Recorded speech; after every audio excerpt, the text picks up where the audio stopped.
Calon Presiden Partai Gerindra Prabowo Subianto kembali meraih elektabilitas positif pada hasil survei Indikator Politik Indonesia periode 20 hingga 24 Juni 2023. Hasil survei menempatkan elektabilitas Prabowo kokoh di posisi teratas. Direktur Eksekutif Indikator Politik Indonesia Burhanuddin Muhtadi menyampaikan, Pilpres 2024 akan sangat seru lantaran ketiga kandidat terkuat saling salib menyalip. Ketiganya dinilai sama-sama memiliki pendukung yang kuat dan loyal sehingga bisa saling menyalip satu sama lain. Nah, ini simulasi 34 nama. Jadi bos sekalian, kita punya simulasi banyak ya berkaitan dengan pilihan capres. 34 nama yang selama ini beredar kita tanya semua. Jadi tidak benar kalau lembaga survei itu hanya menanyakan nama itu saja. Tidak. Kita punya banyak nama, kita tes dengan berbagai macam cara, termasuk dengan menyodorkan simulasi 34 nama semi terbuka. Jadi nama-nama semua kita sebut di sini. Yang paling tinggi itu dua teratas, Pak Prabowo dan Ganjar Pranowo. Selisihnya statistically tight ya. Ini sangat tipis ya. Kalau simulasi banyak nama. Peringkat kedua Anies Baswedan, peringkat ketiga Ridwan Kamil dan seterusnya. Coba kita lihat trennya ya. Ini lihat trennya. Nah ini trennya. Jadi bos kalian bisa cek di sini. Jadi kami hanya membandingkan survei tatap muka saja. Lagi-lagi tadi ya, kita tidak bisa membandingkan satu survei dengan survei lain yang metodenya berbeda. Jadi yang survei by phone kita tidak masukkan di data tren ini. Jadi ini seperti pacuan kuda. Awalnya Pak Prabowo unggul di sepanjang 2020 ya.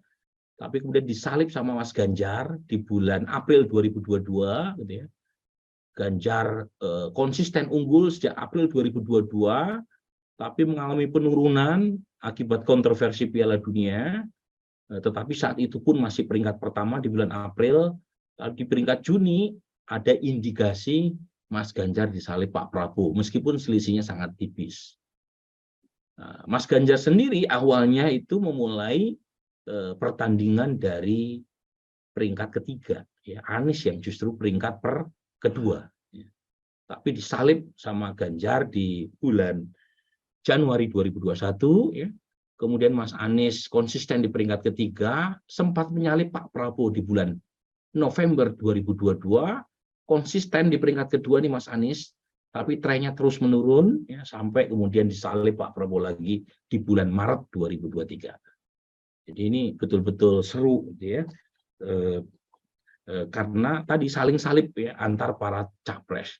Nah yang menarik, nama-nama lain di luar tiga nama ini trennya menurun, ya, termasuk Kang Ridwan Kamil yang sempat mendapatkan 9% di bulan Juni 2022, waktu itu ketika ada musibah ya, itu kemudian turun tapi ya trennya. Yang lain juga demikian. Artinya pertarungan hanya melibatkan tiga nama teratas yang ada di sebelah kiri ini. Ini 19 nama. Jadi 19 nama itu 34 kita kurangi lagi nama-nama yang potensial maju. Pak Prabowo masih unggul. Ya, meskipun keunggulannya juga tidak terlalu jauh ya dibanding Mas Ganjar. Anies di peringkat ketiga selisihnya signifikan dibanding Ganjar di peringkat kedua atau Pak Prabowo. Ini trennya konsisten untuk semua simulasinya. Jadi tiga nama ini saling salib, sementara di nama-nama di luar dari Prabowo, Anies, dan Ganjar itu cenderung melemah. Jadi sepertinya nama-nama di luar dari tiga nama ini sudah dianggap masuk di Liga Klasemen 2 atau mungkin Liga Cawapres gitu ya.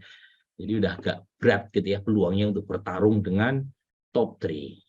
Nah ini 10 nama, begini polanya. Jadi kalau kita tanya dengan berbagai macam simulasi, hasilnya konsisten.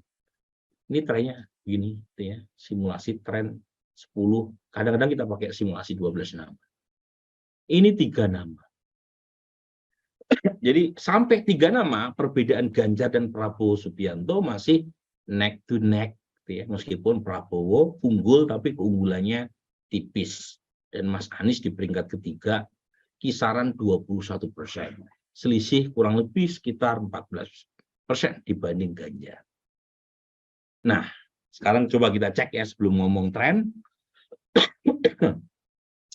Bagaimana dengan pilihan generasi